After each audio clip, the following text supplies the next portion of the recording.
Welcome to Warn. Today's news is, attack helicopters. India arranges a truce over who flies what. In May 2017 the Indian government finally approved the purchase of 39 American AH-64E Apache helicopter gunships. These will equip 3 Army strike squadrons and comes after a prolonged battle with the Indian Air Force over who would control AH-64s. This was important for the Army because the AH-64 is the most popular and combat-proven helicopter gunship available. It is already used by Israel and several Arab nations.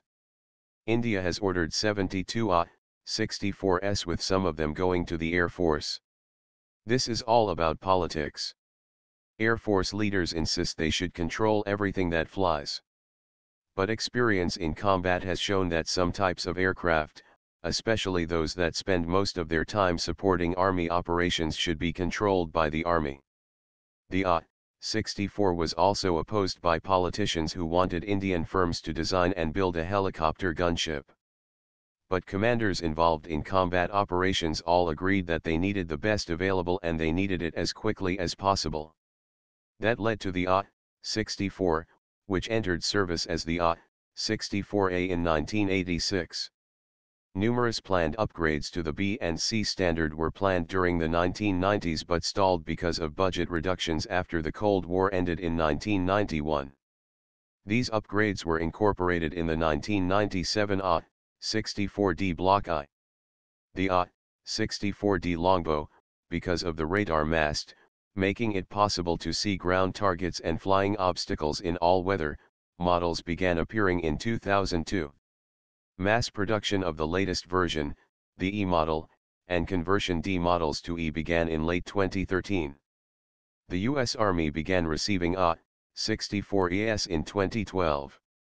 AH-64Es have more powerful and fuel-efficient engines, as well as much improved electronics. AH-64Es also have Internet-like capabilities, enabling these gunships to quickly exchange images, video, and so on with other aircraft and ground troops. Each AH-64E can also control several UAVs and launch missiles at targets spotted by these UAVs. The AH-64E radar has longer range and onboard computers are much more powerful than earlier ones. The electronics are easier to upgrade and maintain. The combination of improved fire control and Internet capabilities greatly increases the combat effectiveness of the AH-64. The 10-ton AH-64E carries a pilot and a weapons officer, as well as up to 16 Hellfire missiles, plus the 30mm automatic cannon. Sorties average 3 hours. The AH-64 can operate at night and has a top speed of 260 km an hour. India initially planned to get the AH-64D because back in 2015, when after 3 years of deliberation by the procurement bureaucrats and politicians, India approved the purchase of 22 AH-64s for the Indian Air Force. One side effect of this prolonged struggle was an agreement that the Army needed helicopter gunships and 2 years were allocated to determine if the Army should get its AH-64s. At this point India, like most foreign AH-64 users, wanted the latest model. The Indian Air Force paid $55 million per AH-64, a price that included the helicopter plus training, spare parts, and tech support. The new Army order will pay the same price.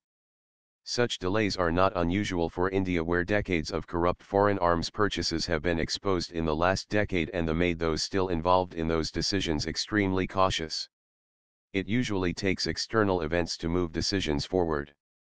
In the case of the American helicopters, the primary motivators were Russian sales to Pakistan and a feud between the Indian Army and Air Force. The Russian aspect has to do with the growing hostility of India to Russian weapons. For half a century Russia has been the major supplier of imported weapons. But since the 1990s, as India freed up the economy, from 50 years of crippling state controls, then there was weapons imports, and India had finally reached the limit of tolerance for poor quality and support that characterized Russian weapons. India began to buy weapons from the West in the 1990s. Although more expensive, the Western stuff was more effective, reliable and often cheaper to operate than Russian systems. Now Russia has made the situation worse by selling helicopters to Pakistan, the arch-enemy of India. India seems content to let the Pakistanis have the Russian Drek while India proceeds to upgrade with Western equipment. Since 2001, India has bought over $15 billion worth of American weapons and military equipment. The US is the largest source of foreign military equipment, but Israel and several European defense companies are also major suppliers. The Russian arms salesmen are not amused. Another factor in helicopter procurement is an ongoing feud between the Indian Army and Air Force about who controls AH-64Es. The Air Force has long operated the helicopter gunships, arguing that these helicopters are crucial for certain air combat missions like attacking air defense radars and other helicopters. The Army generals were furious over that misrepresentation and demanded that the government set the Air Force straight. The Army was particularly anxious to get the 22 Indian AH-64Es, the Air Force was claiming, as soon as possible, as these are generally recognized as the best gunships currently in service anywhere. Now those helicopters are on the way and apparently the Army will have them. Back in late 2012, the Indian Army thought it had won a major victory over the Indian Air Force when the government agreed to transfer most attack helicopters from the Air Force to the Army. That was supposed to mean the Army gets control of over 270 armed helicopters, 22 AH-64Es, 179 light combat models, and 76 armed Indian-made transports. The Air Force would continue to operate a dozen or so elderly Mi-25 and Mi-35 helicopter gunships, until they retire by the end of the decade. These are export versions of the Russian Mi-24. Even then it was clear that Russia was not the preferred helicopter supplier anymore. But the Air Force would not give up and prolonged the debate. The Army had long complained that Air Force control of the armed helicopters, which were designed to support Army operations, were sometimes difficult to get from the Air Force in a timely manner. Another aspect of this deal was a new agreement by the Air Force to station some transport helicopters at Army bases in Kashmir, so that there will not be a delay when transport is needed for an emergency. This sort of problem between the Army and Air Force is not unique to India and is actually quite common. It all started back in the 1920s, a decade after aircraft became a major military asset. For example, at the start of World War I, 1914-18, the British Royal Navy had more aircraft than the Royal Flying Corps, which belonged to the Army. But at the end of World War I, it was decided to put all aircraft under the control of the new Royal Air Force, the former Royal Flying Corps. The Navy was not happy with this, and just before World War II broke out, the admirals got back control of their aircraft, at least the ones that operated from ships, especially aircraft carriers. The British Army expanded its Army Air Corps during World War II, to gain control over artillery spotter aircraft, gliders, 4 parachute divisions, and a few other transports for supporting commando operations. After World War II, the Army Air Corps mainly controlled the growing fleet of transport and attack helicopters. The Indian Air Force has always refused to allow the Indian Army to do the same thing after modern India was created in 1947. The Indian Armed Forces was long led by men who started out as members of the British Indian Army and continued to note, and often copy, British practices. Thus the Indian Air Force, like its British counterpart, tended to keep trying to control everything that flew. British Royal Air Force generals still demand control of everything that flies, believing that this is more efficient. The Army and Navy, not to mention the experience of many other nations, says otherwise. At the very least, the Army needs to control its helicopters and some small transports.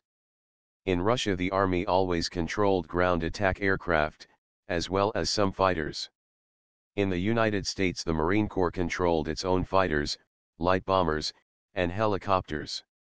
It made a difference, especially to the Marines on the ground, that the Marine aircraft were being flown by Marines.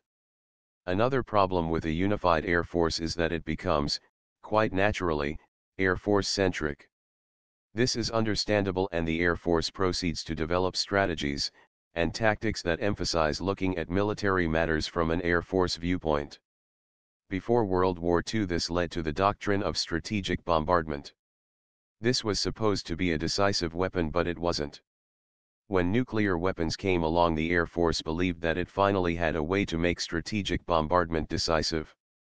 But it didn't, as ballistic missiles, another form of artillery, became the key delivery system for nukes. Nuclear weapons were so destructive that they became more of a threat than a weapon that you could use.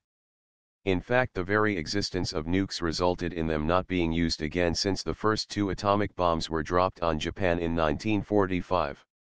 The fact of the matter is that wars are still ultimately won by the ground forces. As the Army likes to point out, the ultimate air superiority weapon is your infantry occupying the enemy air bases. Everyone else, the Navy and Air Force, is there to support the infantry in actually winning the war. Thanks for watching. I hope you like this news. Please share your views in comment box. Please like and share this video. Press subscribe button and bell for auto update to you regarding my channel World Action and Reaction News. Warn.